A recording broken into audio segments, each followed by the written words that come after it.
Welcome friend, आपका स्वागत है फिजियो कोना में। जैसा कि कल हमने अर्थराइटिस को कंप्लीट किया था, उसमें हमने अर्थराइटिस के टाइप्स, उसकी डेफिनेशन की स्टडी की थी और उसको समझा था। तो चलिए आज शुरू करते हैं उसके कॉजेस। जिस प्रकार अर्थराइटिस के कई टाइप्स होते हैं, उसके अलग अलग कॉजेस भी होते हैं, लेकिन उनको हम अगली नेक्स्ट एक सेपरेट वीडियो बना करके पढ़ेंगे। उससे पहले हम एक कॉमन अर्थराइटिस के बारे में कि वो किस कारण से हो सकता है वो पढ़ लेते हैं। जैसा कि अब हम जानते हैं कि अपनी नीज़ में एक कुशन लाइक स्ट्रक्चर होता है जिसको हम मेनिस्कस बोलते हैं या कार्टिलेज बोलते हैं। जब वह डैमेज होने लगता है तो उसके डैमेज के कारण भी ऑस्टियोआर्थराइटिस कॉज होता है। दूसरा टाइप है आरए यानी कि रोमेटॉइड अर्थराइटिस। रोमेटॉइड अर्थराइटिस एक ऑटो इम्यून डिसऑर्डर है। अर्थराइटिस और भी कई कारणों से हो सकता है, जैसे कि लाइफस्टाइल चेंजेस, इन्फेक्शन। आइए कॉजेज़ के बाद में हम स्टडी करते हैं उसके साइन एंड सिम्टम्स की। जिस प्रकार different kinds of causes, different kind of types, उसी टाइप के उसके अलग अलग साइन एंड सिम्टम्स होते हैं। लेकिन यहाँ पर हम कुछ कॉमन साइन एंड सिम्टम्स जो कि हर अर्थराइटिस के साथ में दिख जाते हैं उनको समझते हैं। बेस जो कि एक कॉमन बेसिक है, जॉइंट पेन। दूसरा है stiffness and swelling. Decrease ROM. Decrease ROM का मतलब होता है कि रेंज ऑफ मोशन, यानी कि अंग को घुमाने की जो उसकी घुमाने की क्षमता होती है, जो उसको चलाने की क्षमता होती है, उसमें कमी आ जाना। नेक्स्ट है रेडनेस अराउंड द जॉइंट। जो भी जॉइंट जिसमें अर्थराइटिस कॉज हुआ होगा उसके चारों तरफ का जो स्किन होगा, जो एरिया होगा, वो रेड हो जाएगा। चलिए आइए पढ़ते हैं ट्रीटमेंट ऑफ अर्थराइटिस। जो बेसिक ट्रीटमेंट जो कि हम जनरली यूज़ कर सकते हैं बिना एलोपैथिक, यदि कोई पेशेंट दवाइयाँ नहीं खाना चाहता है तो इस समय सबसे कॉमन चल रहा है फिजियोथेरेपी ट्रीटमेंट, जिसके अंदर हम कुछ मशीनरीज और एक्सरसाइजेस का कॉम्बिनेशन को यूज़ किया जाता है। जैसा मशीनरीज में क्या होता है, क्रायोथेरेपी हो सकती है, थर्मोथेरेपी हो सकती है। क्रायोथेरेपी मतलब बर्फ़ की सिकाई, जिसको हम आम भाषा में बोलते हैं। इसका यूज़ 10 से 15 मिनट किया जाता है।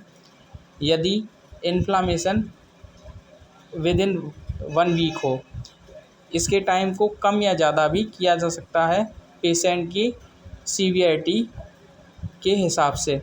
थर्मोथेरेपी ये एक हीट थेरेपी होती है जिसका ड्यूरेशन कॉमनली जो हम यूज़ करते हैं क्लिनिकल 10 to 15 मिनट्स होता है। इसको भी पेशेंट की सीवियरिटी और अर्थराइटिस की कंडीशन के अकॉर्डिंग चेंज किया जा सकता है, कम या ज़्यादा किया जा सकता है। नेक्स्ट आता है ultrasound. Ultrasound it is an equipment which is used in physiotherapy which reduces inflammation pen.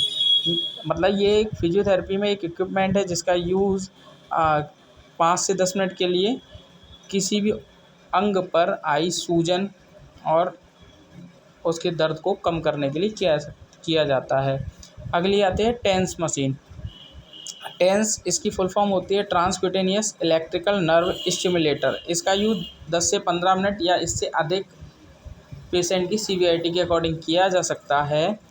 इसका काम है जो अपनी बॉडी में पेन सिग्नल्स डिराइव्ड हो रहे हैं ड्यू टू एनी इंजरी और ड्यू टू एनी कॉज, उसको यह कम करता है।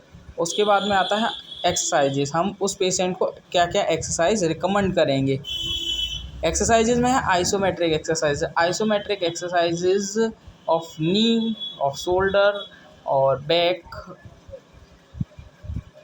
स्ट्रेंथन एक्सरसाइजेज, जिससे कि उसके जो पार्ट है, इन अफेक्टेड पार्ट है, उसमें स्ट्रेंथ आ सके, थोड़ी सी मजबूती आ सके। स्ट्रेचिंग एक्सरसाइजेज जिससे कि स्टिफनेस थोड़ा सा उसका कम हो सके। मैनिपुलेशन जो कि जॉइंट्स या मांसपेशी है वो थोड़ा सा सॉफ्ट हो जाए। आइए आगे देख एलोपैथिक ट्रीटमेंट। एलोपैथिक ट्रीटमेंट में हम कॉमनली यूज़ करते हैं NSAID, NSAID यानी कि non steroidal anti inflammatory drugs, इसके एग्जांपल हैं आइबुप्रोफेन और डाइक्लोफेनिक। इसका यूज़ आप अपने डॉक्टर के परामर्श के बिना ना करें। मसल रिलैक्सेंट यानी क्लोरोक्साजोन, जो कि मांसपेशियों में जो ऐंठन खिंचाव हो रहा होगा उसकी वजह से, अर्थराइटिस की वजह से उसमें आराम मिलेगा। ओमेप्राजोल, क्योंकि आप ये स्टेरॉयडल ड्रग ले रहे हैं तो आपको गैस वगैरह की प्रॉब्लम रहेगी, इसलिए ओमेप्राजोल सुबह खाली पेट ज़रूर लें। यह कॉमन ट्रीटमेंट होता है जो कि सिम्प्टोमेटिक होता है।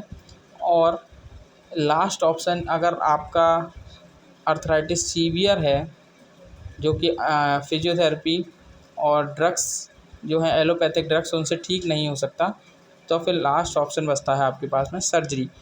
आप इसको हेल्थी लाइफ स्टाइल से भी ठीक कर सकते हैं, जिसमें है आप क्या क्या कर सकते हैं हेल्थी लाइफ स्टाइल में।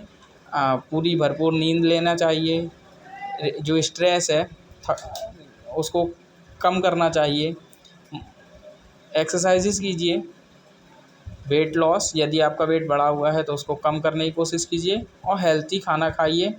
डाइट, हेल्थी फूड से मतलब ये है कि ऐसा फूड ना लें जो कि आपके शरीर के लिए हानिकारक हो। हाँ, healthy food just like green vegetables and all. So thank you everyone. And जो एलोपैथिक ट्रीटमेंट और जो भी ट्रीटमेंट आपको बताया गया है वो सिर्फ नॉलेज के लिए है। कृपया इसका यूज़ बिना डॉक्टरी सलाह के ना करें। Thank you.